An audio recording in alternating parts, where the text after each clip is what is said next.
ఓం గం గణపతియే నమః. శ్రోతలకు నమస్కారం. మన ఛానల్కు స్వాగతం. శ్రీ పద్మ మహాపురాణం 20వ భాగం. విష్ణువు ఇలా పలికెను. పిప్పలుడు మాతృపితృ తీర్థ మహత్యము. పిప్పలుడు సత్యధర్మ సమన్వితుడైన కుండలుని ఆశ్రమమునకు వెళ్ళి అచ్చట మాతృపితృ సేవాపరాయణుడైన సుకర్మని చూచెను. సుకర్మ మహానుభావుడు, మాతృపితృ సేవలను చేయువాడు, సత్యపరాక్రముడు, మహారూపవంతుడు, మహా తేజస్సు కలవాడు, మహాజ్ఞానము కలవాడు, తల్లిదండ్రుల పాదముల వద్ద కూర్చొని ఉన్నవాడు, మహాభక్తి కలవాడు, శాంతుడు, సర్వజ్ఞానము మహానిధిగా ఉన్న సుకర్మను చూచెను. కుండలుని పుత్రుడైన మహానుభావుడైన సుకర్మ కూడా ద్వారం వద్దకు వచ్చిన పిప్పలుడిని చూసి తన ఆసనము నుండి లేచి ఎదురేగెను. విద్యాధర, మహానుభావ, మహామతే, నీవు రమ్ము అని స్వాగతం పలికి అతనికి అర్ఘ్యపాద్యములను ఆసనములను ఆ మహామతి ఇచ్చెను. దారిలో ఏమి ఇబ్బందులు లేకుండా వచ్చితివా? కుశలముగా ఉన్నావా అని ఇంటికి వచ్చిన పిప్పలునితో కుశల ప్రశ్నలు వేసెను. నిర్విఘ్నముగా వచ్చితివా, కుశలముగా ఉన్నావా అనుచూ వచ్చిన పిప్పలుణ్ణి కుశల ప్రశ్నలు వేసెను. నీవెందుకు వచ్చితివో అంతా చెప్పెదను. నీవు 3000 సంవత్సరముల తపములను చేసితివి, దేవతల నుండి వరమును పొందితివి, సకల లోక వశ్యత్వమును, కామ సంచారమును పొందితివి. దానితో గర్వించి దేనిని తెలియటలేదు. అనవసరముగా నీ ప్రవృత్తిని చూచి మహానుభావుడైన సారసము నా పేరు, నా ఉత్తమ జ్ఞానమును చెప్పెను. పిప్పలుడు ఇలా పలికెను. ఆ సరస్తీరములో ఉండి నన్ను నీ వద్దకు వెళ్ళమని చెప్పిన ఆ సారపక్షి ఎవరు? నా గురించి సర్వజ్ఞానమును చెప్పిన ఆ ప్రభువు ఎవరు అని అడిగెను. అప్పుడు సుకర్మ ఇలా పలికెను. సరస్సు తీరములో నీతో మాట్లాడిన ఆ సారస పక్షి, సరస్సు తీరములో నీతో మాట్లాడిన ఆ సారస పక్షి మహాజ్ఞానవంతుడైన పరమేశ్వరుడైన బ్రహ్మగా పరబ్రహ్మగా తెలియము. నీవింకేదైనా అడగదలచినచో అడుగు, తప్పక చెప్పెదను అనెను. విష్ణువు ఇలా పలికెను. ఓ రాజా, సుకర్మ అట్లు పలుకగా పిప్పలుడు ఇట్లు అడిగెను. భూమండలమున ఈ జగత్తంతా నీ వశములో ఉన్నదని విన్నాను. ఇప్పుడు నీవు నాకు ఆ కౌతుకమును, ఇంతవరకు చూడని వింతను చూపించు అనెను. అప్పుడు వశ్యావశ్యమునకు కారణమైన కౌతుకమును చూపించెదను చూడు అని పలికి ఆ ధర్మాత్ముడు పిప్పలునకు నమ్మకము కలిగించుటకు దేవతలను, ఇంద్రాది లోక పాలురను, అగ్ని మొదలగు దేవతలను, విద్యాధరులను మనస్సున స్మరించెను, ఆహ్వానించెను. అగ్ని ముందుంచుకొని దేవతలు సుకర్మను, విప్ర, నీవు మమ్ములను తలుచుటకు కారణమేమిటి చెప్పు అని అడిగిరు. అప్పుడు సుకర్మ ఇలా పలికెను. ఈతను పిప్పలుడను విద్యాధరుడు నా వద్దకు వచ్చినాడు. వశ్యావశ్యత్వం కారణమును చూపుండని నన్నడిగెను. ఈ మహానుభావునకు విశ్వాసమునకు కలిగించుటకు మిమ్ములను పిలిచి తిని మీ స్థానములకు వెళ్ళుడు అని దేవతలతో సుకర్మ పలికెను. అంతట మహామతి అయిన సుకర్మతో దేవతలు ఇట్లు పలికిరి. బ్రాహ్మణోత్తమ, నీకు శుభమగుగాక. మా దర్శనము ఎన్నడూ నష్టం కాదు. నీ మనస్సుకిష్టమైన వరమును కోరుకునుము, దానిని నీకిచ్చెదము, ఇందులో సందేహము లేదు అని దేవతోత్తములు పలికిరి. అంతట సుకర్మ వారికి భక్తితో నమస్కరించి ఇట్లు యాచించెను. నాకెల్లప్పుడూ తల్లిదండ్రులపై చలించని భావపూర్ణమైన భక్తిని ప్రసాదించుడు. ఇదే నాకు ఉత్తమ వరము. అట్లే నా తల్లిదండ్రి ఇద్దరూ విష్ణులోకమునకు వెళ్ళవలేను. వేరే వరమును నేను కోరను అనెను. అప్పుడు దేవతలు ఇలా పలికిరి. విప్రులలో శ్రేష్ఠుడా, నీవు పితృభక్తుడవు ఓ సుకర్మ. నీ భక్తితో మేము ఎల్లప్పుడూ నీ ఎడ ప్రీతి కలిగి ఉందుము. ఈట్లు పలికి దేవతలు స్వర్గలోకమునకు వెడలిరి. ఈట్లు సుకర్మ ఆ పిప్పలుని ముందు తన ఐశ్వర్యమునంతను చూపెను. పిప్పలుడు కూడా ఈ అత్యద్భుతమైన కుతూహలమును దర్శించగలిగెను. అంతట పిప్పలుడు కుండలుని పుత్రుడైన సుకర్మతో, ఇప్పుడు నీవు చూపినది అర్వాచీన రూపము, మరి పరాచీన రూపమెట్టిదో అది కూడా చెప్పుము. వక్తలలో శ్రేష్ఠుడా, ఆ రెండింటి ప్రభావమును నాకు చెప్పుము అనెను. అప్పుడు సుకర్మ ఇలా పలికెను, పరాచీన రూపము యొక్క గుర్తులను లక్షణములను చెప్పెదను. ఇది ఇంద్రాదులను చరాచరములను మోహపరుచును. ఆ పరాచీనమైన రూపమే జగన్నాథుడు, నారాయణుడు. అతడు అంతటా వ్యాపించినవాడు, శాసించువాడు. యోగులు ఎన్నడూ ఇతని రూపమును చూడలేదు. శత్రులే ఈ విషయమును తెలుపుచున్నవి. అవి కూడా శంకతో చెబుతున్నవి, అనగా పూర్తిగా చెప్పుటలేదు. అతనికి భౌతికమైన చేతులు లేవు, కాళ్ళు లేవు, చెవులు లేవు, నోరు లేదు. అయితే మూడు లోకములోనున్న వారందరూ చేయు పనులను చూచును. చెవులు లేకపోయినను వారు చెప్పునది వినును. చక్కని సాక్ష్యమును ఇచ్చును. పాదములు లేని వాడైనను అతడు గతి హీనుడైనను అంతటా కనిపించును. అన్ని చోట్లకి వెళ్ళును. చేతులు లేకపోయినను తీసుకొనును. పాదములు లేకపోయినను పరిగెత్తును. అంతటా కనిపించును, అంతటా వ్యాపించును. అతనిని దేవేంద్రుడు చూడజాలడు. ధర్ములైన మునులు అతనిని చూడజాలరు. కానీ సత్యపథములో నున్నవారిని, అసత్యపథములో నున్నవారిని అందరినీ అతడు చూచును. సర్వవ్యాపకుడు, విమలుడు, సిద్ధుడు, సిద్ధిని ప్రసాదించువాడు, అందరికీ నాయకుడు అయిన అతనిని ధర్మార్థ కోవిదుడు, మహాయోగి అయిన వ్యాసుడు. అతడు తేజోమూర్తి, అతడే ఆకాశం, అతడు ఏకవర్ణుడు, అనంతుడు. అతని ఈ నిర్మల రూపమును శృతులు చెప్పుచున్నవి. ఈ రూపమును వ్యాసుడు మాత్రమే తెలియను. మార్కండేయుడు కూడా ఆ స్థానమును తెలియను. ఇక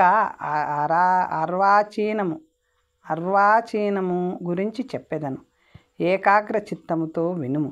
సర్వభూతములకు ఆత్మ అయిన ఆ పరమాత్ముడు సర్వభూతములను తనలోనికి తీసుకొని శేషుని శయ్యగా చేసుకొని ఆ శేష శయ్యపై బహుకాలం శయనించును. అతడే జనార్దనుడు. జలము అంధకారముచే తప్తుడైన మార్కండేయుడు నిలిచేందుకు స్థానము కోసం వెతుకుతూ ప్రళయ జలములో తిరుగుచుండగా శేష శయ్యపై శయనించిన నారాయణుని చూసెను. కోటి సూర్య సమప్రభుడు, దివ్యాభరణ భూషితుడు, దివ్యమాలాంబరధరుడు, సర్వవ్యాపి ఈశ్వరుడు, యోగ నిద్రలో నున్నవాడు అయిన శంఖచక్ర గదాధరుని సుందరుని చూసెను. అతడినే కాటుక కొండవలే ఉన్న మహానుభావురాలైన శ్రీని చూచెను. దష్ట్రములతో కరాళ వదనముతో ఉన్న శ్రీని చూసెను. మార్కండేయుడు భయపడుచుండగా, ఓ మహాముని, భయపడకుము అని ఆ శ్రీ పలికి 5 యోజనముల విస్తీర్ణమున్న పద్మపత్రముపై ఆ మహాదేవి మార్కండేయుని కూర్చొండబెట్టెను. కేశవుడు నిద్రించుచున్నను, యోగ నిద్రలో ఉన్నను, నీకిక్కడ ఎటువంటి భయము లేదు. అంతటా యోగీంద్రుడైన మార్కండేయుడు, ఓ భామిని, నీవెవరు? ఈ శూన్యమున జలమయమైన నిర్జనమై ఉన్న ఈ ప్రదేశంలో నీవు ఒక్కదానివే వ్యాపించి ఉన్నావు అని అడిగెను. అంతటా ఆ దేవి ఆధరముతో, ఓ బ్రాహ్మణ, నేను వైష్ణవిని. నాగభోగశయనముపై నిద్రించుచున్న కేశవుని వైష్ణవ శక్తిని. నేను ఇక్కడ. నన్ను కాళరాత్రి అందరు.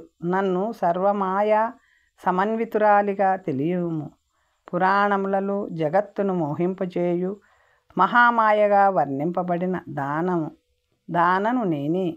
ఓ పిప్పల, ఆ దేవి ఈ విధముగా పలికి అంతర్ధానమయ్యెను. దేవి అంతర్ధానమైన తరువాత మార్కండేయుడు చూచుచుండగా కేశవుని నాభియందు బంగారు కాంతులను వెదజల్లే పద్మము ఆవిర్భవించినది. ఆ పద్మము నుండి మహా తేజస్వి లోక పితామహుడైన బ్రహ్మ ఆవిర్భవించెను. ఆ బ్రహ్మ నుండి స్థావర జంగమాత్మకమగు సకల లోకములు ఆవిర్భవించెను.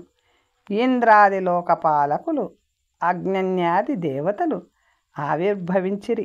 ఈ విధముగా అర్వాచీనమైన స్వరూపమును నీకు చెప్పాను. ఇప్పుడు నేను చెప్పినది అర్వాచీన స్వరూపము, పరాచీన స్వరూపము. నిరాశ్రయము అనగా శుభాశుభ కర్మలకు అతీతము. కేశవుడు దేహమును సాక్షాత్కరింపచేసినప్పుడు మాత్రమే కాయరూపములు కలుగుచున్నవి. ఓ పిప్పల, బ్రహ్మాది సకల లోకములు అర్వాచీనములే. ఈ 3 లోకములలో ఉన్నవి అర్వాచీనములే. కొత్తవి ఆత్మ పరాచీనమైనది. యోగులు అతనిని పరబ్రహ్మస్వరూపునిగా దర్శించి మోక్షమును పొందుదురు, పరమస్థానమును పొందుదురు. అతడు అవ్యక్తుడు, అక్షరుడు, హంసుడు, శుద్ధుడు, సిద్ధి సమన్వితుడు. ఓ విద్యాధర, పరాచీన స్వరూపాన్ని నీకు వివరించాను. ఇంకా ఏమి వినదలుచుకున్నావో చెప్పు అనెను. అప్పుడు పిప్పలుడు ఇలా పలికెను. సువ్రత, ఇంతటి అద్భుత జ్ఞానము నీకెట్లు కలిగినది? అర్వాచీన గతి పరాచీన గతి నీకెట్లు తెలిసినది? నీకు త్రిలోకముల పరజ్ఞానము కూడా ఎట్లు కలిగినది? నీలో తపస్సును పరమనిష్టను కూడా నేను చూచుటలేదు. యజమానము, తీర్థయాత్ర, తపస్సు వంటివి చేసి ఇంటివా? ఆ ప్రభావము తెలుపుము. నీకీ జ్ఞానం ఎట్లు కలిగినది అని పిప్పలుడు అడిగెను. అప్పుడు సుకర్మ ఇలా పలికెను. నేను తపమును చెలియను, శరీరమును శుష్కింప చేయలేదు, యజ్ఞము చేయించలేదు, తీర్థయాత్రలు కూడా నాకు తెలియవు. నేను మంచి కర్మలను ఆచరించుట వలన కలుగు సుఖాలమును ధ్యానమును కూడా నేను సాధించలేదు. తల్లిదండ్రులను చక్కగా పూజించుట ఒక్కటే నాకు స్పష్టముగా తెలియను. తల్లిదండ్రులకు స్వయముగా నా హస్తములతో ప్రతినిత్యము పాద ప్రక్షాళనము చేతును. శరీరమును ఒత్తుట, స్నానము చేయించుట, భోజనము చేయించుట 3 కాలములలో అదే ధ్యానముతో ప్రతిదినము చేయుచున్నాను. ప్రతిదినము తల్లిదండ్రుల పాదతీర్థమును భక్తిభావముతో తీసుకొనుచున్నాను. మంచి భావంతో పూజించుచున్నాను. నా తల్లిదండ్రులు జీవించి ఉన్నంతకాలము నాకు గొప్ప లాభం కలుగుచుండును. పరిశుద్ధ భావము నిండిన మనసుతో 3 పూటలా నా తల్లిదండ్రులను పూజించుచున్నాను. పిప్పల, ఆ తరువాత స్వచ్ఛంద లీలా సంచారమును చేయుచున్నాను. ఇంకొక్క తపస్సు నాకెందుకు? వేరే కాయ శోషణతో పనేమి? ఇక ఇప్పుడు నాకు తీర్థయాత్రలతో ఇతర పుణ్యాలతో ఏమి పని? అన్ని యజ్ఞములను ఆచరించినప్పుడు కలుగు ఫలము తండ్రిని తల్లిని సేవించుట వలన పుత్రులకు ఉత్తమ గతిని ప్రసాదించుచున్నది. ఈ 3 లోకములలో అన్ని కర్మల సర్వస్వము సారభూతము తల్లిదండ్రుల సేవయే. మాతను సేవించుట వలన కూడా పుత్రునికి ఉత్తమ లోకములు లభించును. అట్లే తండ్రిని సేవించుట వలన మహాపుణ్యము లభించును.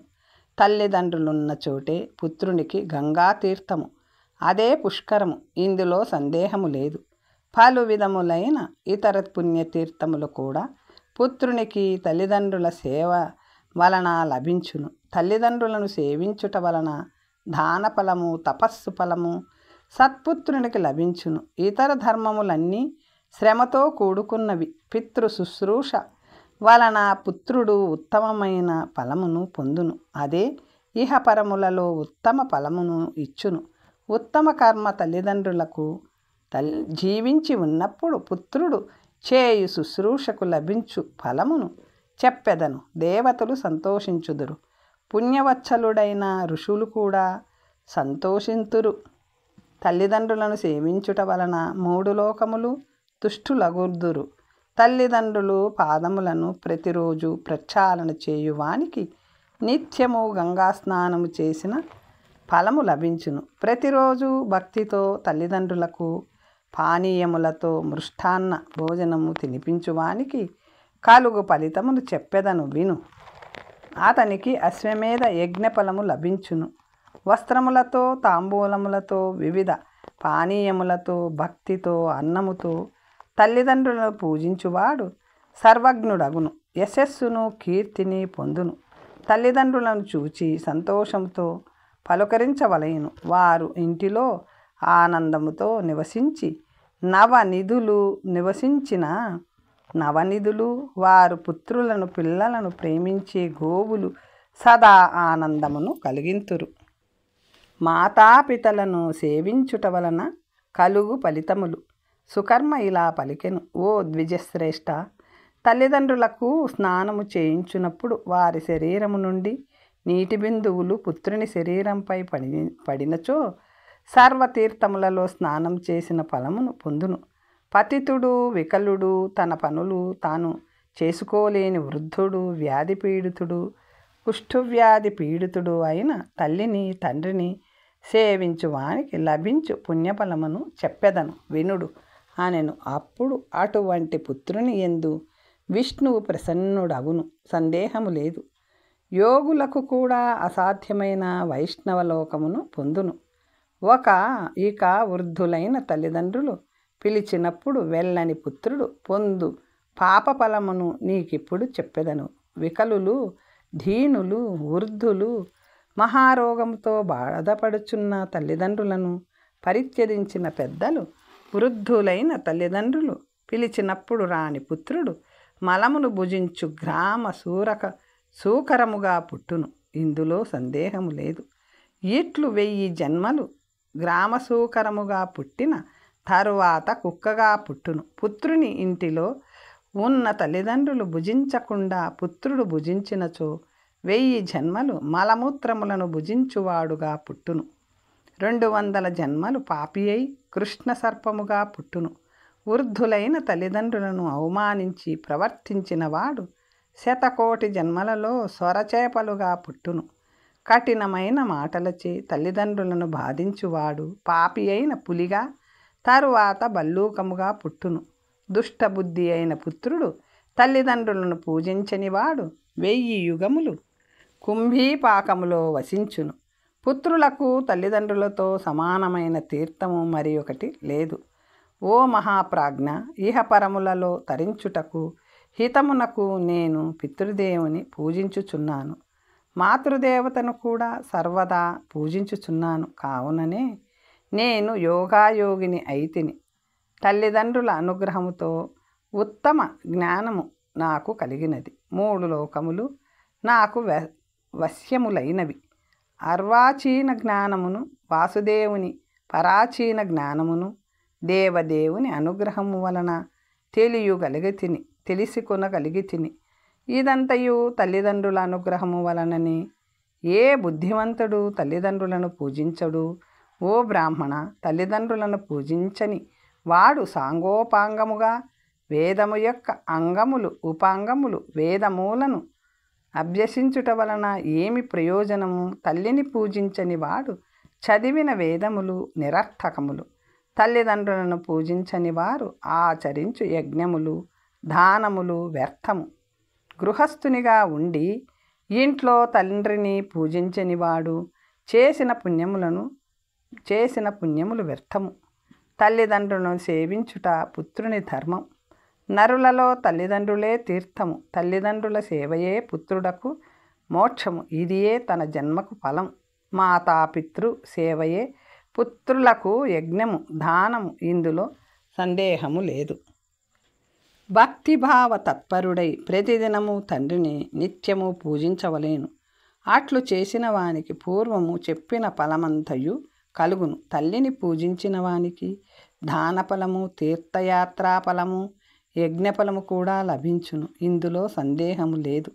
చక్కని భక్తితో తండ్రిని పూజించిన వాడికి అతను ఆచరించిన యజ్ఞాది పుణ్యకార్యములన్నీ సిద్ధిని ప్రసాదించును. మాతాపితృసేవ కొరకే నేను ధర్మశాస్త్రమును అభ్యసించి తెలుసుకొంటిని.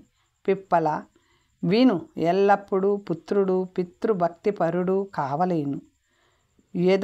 యదు మహారాజు తండ్రి సంతోషించినందున సుఖమును కోపించినందున గొప్ప పాపమును పొందెను. పూర్వవంశము వాడైన రురువు తండ్రి శపించగా దుఃఖమును పొందెను. తల్లిదండ్రులను ఉపాసించినందువలన ఈ జ్ఞానమును పొందగలిగితిని. ఈ తల్లిదండ్రుల అనుగ్రహము వలన నేను సాటిలేని ఫలమును పొందితిని. మాతలి దేహము గురించి వివరించుట. పిప్పలుడు ఇలా పలికెను. కుండలాత్మజ, తండ్రి అనుగ్రహముతో యదువు ఉత్తమ సుఖమును ఎట్లు అనుభవించెను నాకు విస్తారముగా చెప్పుము. రురువు పాప ప్రభావమును ఎట్లు అనుభవించుచున్నాడు, ఇదంతయు నాకు విస్తారముగా తెలుపుము అనెను. అప్పుడు సుకర్మ పలికెను. పుణ్యవంతుడైన నహూషుని చరిత్రను, మహాత్ముడైన యయాతి చరిత్రను నీకు చెప్పెదను. ఈ చరిత్ర పాపనాశనము సమస్త భూమండలమునకు రాజైన నహూషుడు సోమవంశంలో జన్మించాడు. అతడు సాటిలేని అనేక దాన ధర్మములను చేసెను. అతడు ఉత్తమమైన 100 అశ్వమేధ యాగములను, 100 వాజపేయ యాగములను, ఇంకా ఇతర యజ్ఞములను అనేకములు చేసెను. తన పుణ్యప్రభావంతో నహుషుడు ఇంద్రలోకము పొందెను.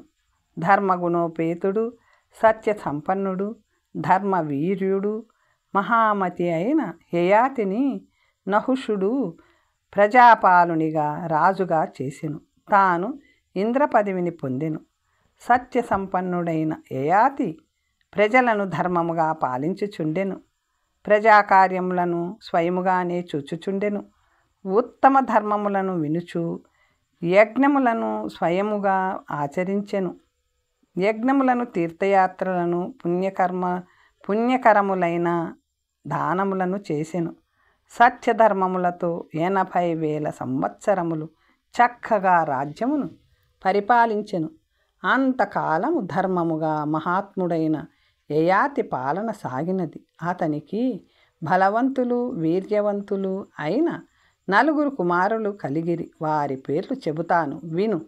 జ్యేష్ఠపుత్రుడు మహాబలవంతుడైన రురువు, 2వవాడు పురువు, 3వవాడు కురువు, 4వవాడు ధర్మాత్ముడైన యదువు. ఇట్లు మహానుభావుడైన యయాతికి 4 పుత్రులు. తేజస్సుతో పౌరుషముతో తండ్రికి సాటివచ్చు పరాక్రమము కలవారు. యయాతి ధర్మముగా రాజ్యపాలన గావించెను. ఆ యయాతి కీర్తి యశస్సు 3 లోకముల యందు వ్యాపించెను. ఒకసారి బ్రాహ్మణోత్తముడైన బ్రహ్మానందుడను నారదుడు పురంధరుని అంటే ఇంద్రుని చూచుటకు ఇంద్రలోకమునకు వెళ్ళెను. అగ్ని వంటి తేజస్సు కలవాడు, విప్రుడు, సర్వజ్ఞుడు, అన్ని జ్ఞానములలో నిష్ఠాతుడు అయిన నారదుణ్ణి సహస్రాక్షుడు చూసెను. మధుపర్కాదులతో పూజించి ఆసనము సమర్పించి భక్తితో శిరస్సు వంచి వినమ్రతతో ఆ మునిపుంగముని ఇలా అడిగెను. ఓ మహాముని, ఎక్కడి నుంచి మీరు వచ్చుచున్నారు? మీరు ఇచ్చటకు వచ్చుటకు కారణము సెలవియ్యండి. ఈనాడే నేను మీకు చేయగల ప్రియమైన కార్యమేమిటో చెప్పండి అని అడిగెను. అప్పుడు నారదుడు ఇలా పలికెను. ఓ దేవరాజా, ఓ మహాప్రాజ్ఞ, నీవు భక్తితో చేసిన దానికి, పలికిన దానికి నేను సంతోషించితిని. నీ ప్రశ్నలకు సమాధానము చెప్పెదను. నేను భూలోకము నుంచి నీ మందిరమునకు వచ్చి తిని నహుషుని పుత్రుడైన యయాతిని చూసి ఇప్పుడు నిన్ను చూచుటకు వచ్చి తిని అనెను. అప్పుడు ఇంద్రుడు ఇలా పలికెను. భూమండలమున సత్యధర్మములతో ఏ రాజు పరిపాలించుచున్నాడు? అన్ని ధర్మములు కలవాడు, శాస్త్రములను చదివినవాడు, జ్ఞానము కలవాడు, గుణములు కలవాడు, వేదములు తెలిసిన బ్రాహ్మణులకు ప్రియుడు, బ్రాహ్మణులందరూ ప్రీతి కలవాడు, బ్రాహ్మణులందరికీ ప్రీతి కలవాడు, సూర్యుడు, యజ్ఞములు చేయువాడు, దాత, చక్కని భక్తి కలిగిన రాజెవ్వరు అని అడిగెను. నారదుడు ఇలా పలికెను. ఈ గుణములన్నింటిలో ఉన్నవాడు బలవంతుడైన నహుషుని పుత్రుడు యయాతి. అతని వీర్యముతో సత్యముతో లోకమంతా ప్రతిష్ఠితమైనది. ఈ స్వర్గములో నీవెలాగో భూతలములో నహుషాత్మజుడైన యయాతి అలాగా ప్రజల ఐశ్వర్యమును వృద్ధి పొందించుచున్నాడు. యయాతి తండ్రిని మించిన వాడు. అతడు 100 అశ్వమేధ యాగములు 100 వాజపేయములు చేశాడు. అనేక విధములైన దానములను భక్తితో చేసెను. యయాతి వేల లక్షలలో శతకోట్లలో గోవులను దానము చేసెను. అలాగే కోట్ల కొలది హోమములను లక్షల కొలది హోమములను చేసెను. భూదానాది అనేక దానములను బ్రాహ్మణులకిచ్చెను. ధర్మమును పూర్ణ స్వరూపముతో పాలించెను. ఇట్టి గుణములు కలవాడై నహుషుని పుత్రుడు యయాతి 80,000 సంవత్సరములు నీవు స్వర్గమును పాలించున్నట్లు అతడు సత్యముతో భూమిని పాలించెను. సుకర్ముడు ఇలా పలికెను. మునీశ్వరుడైన నారదుని వలన ఈ విషయమును వినిన దేవేంద్రుడు యయాతి ధర్మముగా పరిపాలించుచున్నాడని విని భీతి చెందెను. పూర్వము నహుష చక్రవర్తి 100 యజ్ఞముల ప్రభావంతో నా ఇంద్రపదమును పొంది దేవరాజయ్యను. శచీదేవి బుద్ధి ప్రభావముతో నహుషుడు పదవీ భ్రష్టుడాయను. ఈ యయాతి కూడా అట్టివాడే. తండ్రితో సమానమైన పరాక్రమం కలవాడు. తప్పక ఇంద్ర పదవిని పొందును. ఇందులో సందేహము లేదు. ఏదో ఒక ఉపాయంతో యయాతిని ఇచ్చటికి తీసుకొని వచ్చెదను. యయాతికి భయపడిన ఇంద్రుడు ఇట్లు ఆలోచించసాగెను. యయాతి మహారాజు వలన ధర్మము పరిపాలించుచున్నాడని విని భీతి చెందెను. పూర్వము నహుష చక్రవర్తి 100 యజ్ఞములను ప్రభావముతో ఇంద్ర పదమును పొంది దేవరాజయ్యను. శచీదేవి బుద్ధి ప్రభావంతో నహుషుడు పదవీ భ్రష్టుడాయను. ఈ యయాతి కూడా అట్టివాడే. తండ్రితో సమానమైన పరాక్రమం కలవాడు. తప్పక ఇంద్ర పదవిని పొందును. ఇందులో సందేహము లేదు. ఏదో ఒక ఉపాయముతో యయాతిని ఇచ్చటికి తీసుకొని వచ్చెదను. యయాతికి భయపడిన ఇంద్రుడు ఇట్లు ఆలోచించసాగెను. యయాతి మహారాజు వలన మహాభీతిని పొందిన ఇంద్రుడు యయాతి మహారాజును తీసుకొని వచ్చుటకు దూతను పంపెను. సర్వకామ సమన్వితమైన నహుషుని విమానమును సారథి మాతలితో పంపెను. నహుషాత్మజుడైన యయాతి ఉన్న చోటునకు మాతలి వెడలి సభలో ఇంద్రుని వలె శోభించుచున్న యయాతిని చూచి మాతలి సత్యభూషణుడైన యయాతితో, రాజా, నేను దేవరాజైన ఇంద్రుని సారథిని, మాతలిని. రాజా, నా మాటను వినుడు. దేవరాజైన ఇంద్రుడు పంపగా నీ వద్దకు వచ్చి తిని దేవరాజు చెప్పినదంతయు మీరు చెప్పవలేను. ఇప్పుడు తాము ఇంద్రలోకమునకు రావలేను అనెను. అప్పుడు రాజ్యమును కుమారునకప్పగించి ఉత్తమమైన అంత్యేష్టి చేసి మీరు రావలేను.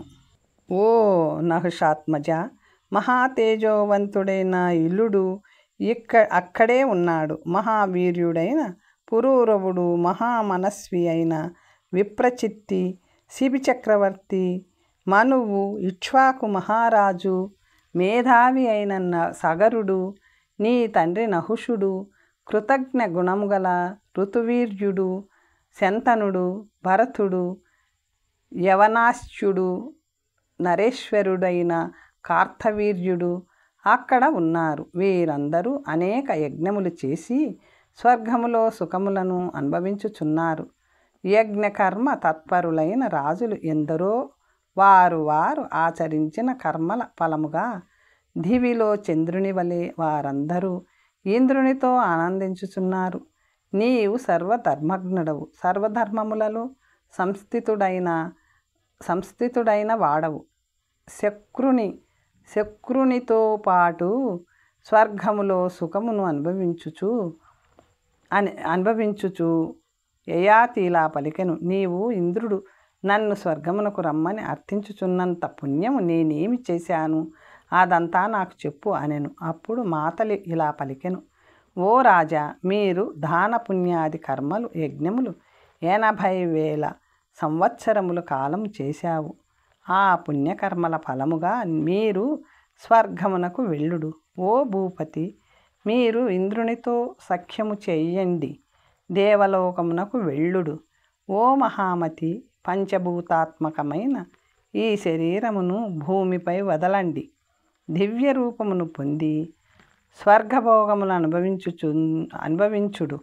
ఓ నరేశ్వర, భూమిలో యజ్ఞాలు దానాలు ఎలా ఎలా చేస్తారో అలా అలా స్వర్గభోగములు కూడా లభించును అనెను. అప్పుడు యయాతి ఇలా పలికెను, ఓ మాతలి, ఈ భూలోకంలో సుకృతములు దుష్కృతములు అన్నీ ఈ శరీరంతోనే సిద్ధించును. దీనిని విడిచి వేరు లోకములకెందుకు వెళ్ళవలేను అనెను. అప్పుడు మాతలి ఇలా పలికెను, ఓ రాజా, ఇక్కడ పొందిన పంచభూతాత్మకమైన శరీరమును ఇక్కడే వదిలి దివ్య శరీరముతో దివ్యలోకములకు వెళ్ళవలేను.